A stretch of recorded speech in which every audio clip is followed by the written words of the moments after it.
Hello everyone, Matt is here, and what you're about to watch is a deck profile from a stream I did on Tuesday. Now, we didn't really introduce it very well, hence why I'm doing a little introduction now. If you want to see more things like this, then just leave us a thumbs up, put a comment down below, come check the description, go to all the links. I will be live as 2 to 3 times a week on Twitch. But without further ado, let's get into the deck profile. I guess we should talk about the tournament that this actually played in. Yes, right? yes, that is very true. So we went to Birmingham, Brummie, for the Griffins Gaming Teams Tournament 3v3. It's the first one of its kind, I believe. I haven't seen it anywhere else, so that would be true. The gimmick of it is you go as a team, 3v3, like they do in Vanguard. You're not allowed to share cards with any of your teammates. So if Matt were to play a Hammer Spark, I'm not allowed to play Hammer Spark in my deck.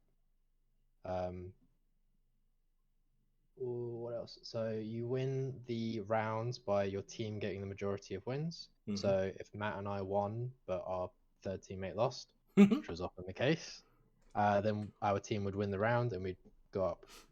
And each person, their opponent, they do a best of 3. So I'll play 3 games. Wow. Thank you for that lovely explanation. That was held at Griffins Griffins Gaming in Birmingham, wasn't it? So that's a big shout out to them for actually doing this for what we think is the first time a team tournament is done. And it was actually really fun as well, because it took a lot of the pressure of I need to keep winning, and it's just me that needs to keep winning. Yes, very much so. Yes. So what we'll do is we're going to go into an undefeated. This guy Rob right here, he went 5-0 into with his Garurumon X Antibody, and it was I think we went the right decision on playing BT9 decks in BT10. But you could talk more about why you chose to do that and everything as you show the deck. So. Yes. So a few things before I go into this. As it was a team tournament, the person you're against, so you may be like in round 5, so both teams are 5-0 or 4-0. Just because the opponent's team is 4-0 does not mean the person you are fighting is a 4-0 person. They could just be getting carried by their team.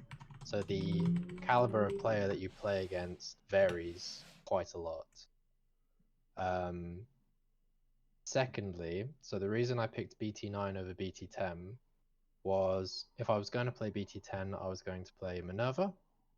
And I couldn't play Minerva because a lot of the core cards in Minerva were also in our third teammate's deck, so I wasn't able to play that deck. So I settled on BT9. It was either going to be this or Armor, and I just thought Armor would have such a bad time at that tournament because it has a lot of bad matchups. So I went with Melga, which is one of the best decks in the format, if not the best deck. It probably only has, I would say, 2 difficult matchups. There were a lot of Armor players there. So the 2 bad matchups that I was kind of iffy about going into was Wargreymon X Ante, which was my first round, and Commandramon, which I managed to dodge the whole tournament. So very happy about that. What I should say is that this deck that he played did go undefeated, but our team finished second place because we didn't actually manage to. But well, me and you both didn't go undefeated 5-0, and our teammate didn't manage to win either. So Yeah, we were second place, but that is fine. This deck still went undefeated at the tournament. So let's go. Right. So eggs is a good spot. Garurumon. You don't need the 5th egg. I never even reached a point where I would have played the 5th egg. So Garurumons, it's fine as it is. You wouldn't play any other egg in that deck, to my knowledge. 4 of the Gabu X Antibody. It's fairly self-explanatory.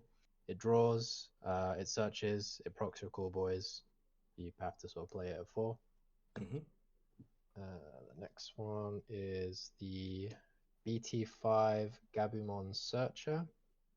This card was actually awful in my deck because every time I played it, I would hit nothing off it. But in theory, this should be the best Gabumon in your deck. It just didn't want to behave for me.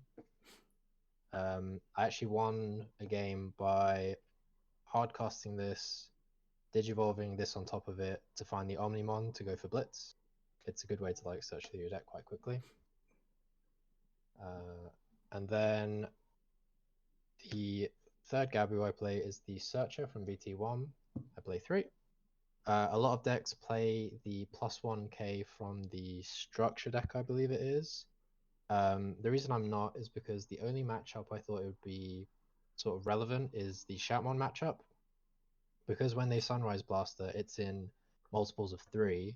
Having your Melga be on 13k instead of 12k does actually matter because they made an extra tamer. But this deck already does very well against Shoutmon, so I wasn't really worried about it that much. So I just wanted to keep the consistency as high as possible. I didn't want to just have a dead card in hand, so I went for the draw. That's all the level 3s. Nice. No need for like a memory blocker or anything like that, no? I do play one memory blocker. Oh, there we go. This is literally just for the Minerva matchup. It has no other purpose in this deck. I did play against Minerva in round 4, and he had to get rid of it before he could start looping. So it did buy me like maybe 1 turn, 2 turns, and he had to kill off one of his dudes to do it. Sometimes that's all you need. Exactly. For level 4s, you play 4 of the Guru X. It's self-explanatory again. It draws, it procs your cool boys, and it has the inheritable where your thing can survive battles, which is quite important because your DP thresholds are quite low on your level 5s. 4 of the Draw Guru, the promo one. This is what you want to be digivolving 90% of the time in your breeding area. The idea is that as you're swinging, you're drawing a bunch of cards because it's not once per turn. You're sort of making sure that your +1 security on your promo Were-Garu is always active, and every card that you draw is also making your EX1 Metal Guru cheaper and cheaper. So very important that you have this in your stack, especially if you're like not doing great at the beginning. And then to finish off the Gurus, I play 2 of the BT5. The cheaper Evo doesn't really matter that much. It's the +1k that you care about. For the times where you do go against Shoutmon, if you're not playing the Gabu, you do want to have that 1k just to make them spend a little bit extra for the Sunrise Buster. For the 3s, I play 4 of the Were-Garu X. I don't play the promo.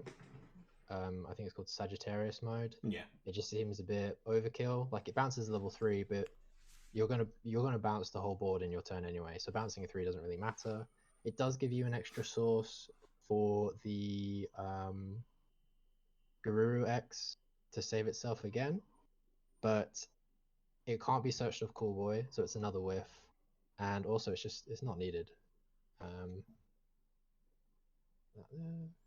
then of course 4 of the promo.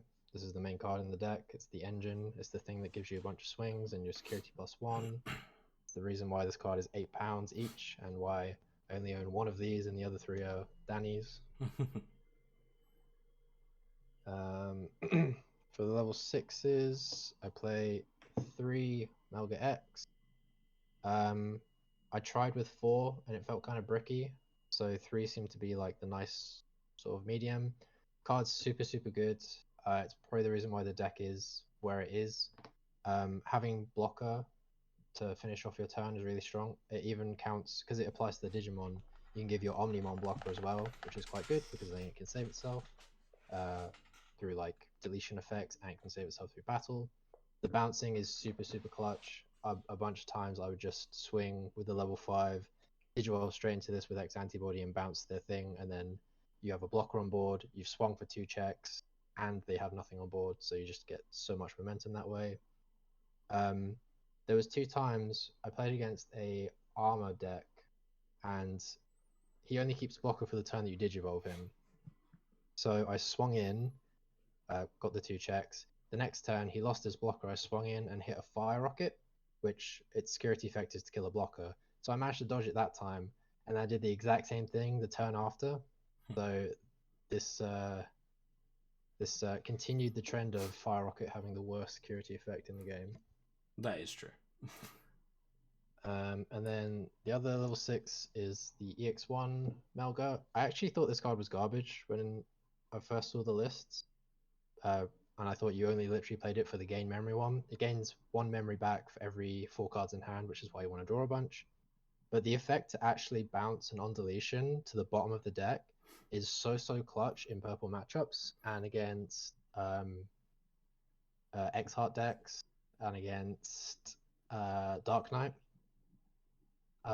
In my last round against Hal, who's one of the people that's at our locals, he had a Mastamon with a Demi-Meramon underneath it, and because Demi-Meramon's inheritable is to give Mastamon on deletion, draw 1, discard 1, I actually bounced the Mastamon to the bottom of his deck when I swung with this, and then I Digivolved into the Melga on the swing and bounced the other thing on his board, and just cleared his entire board off 1 swing.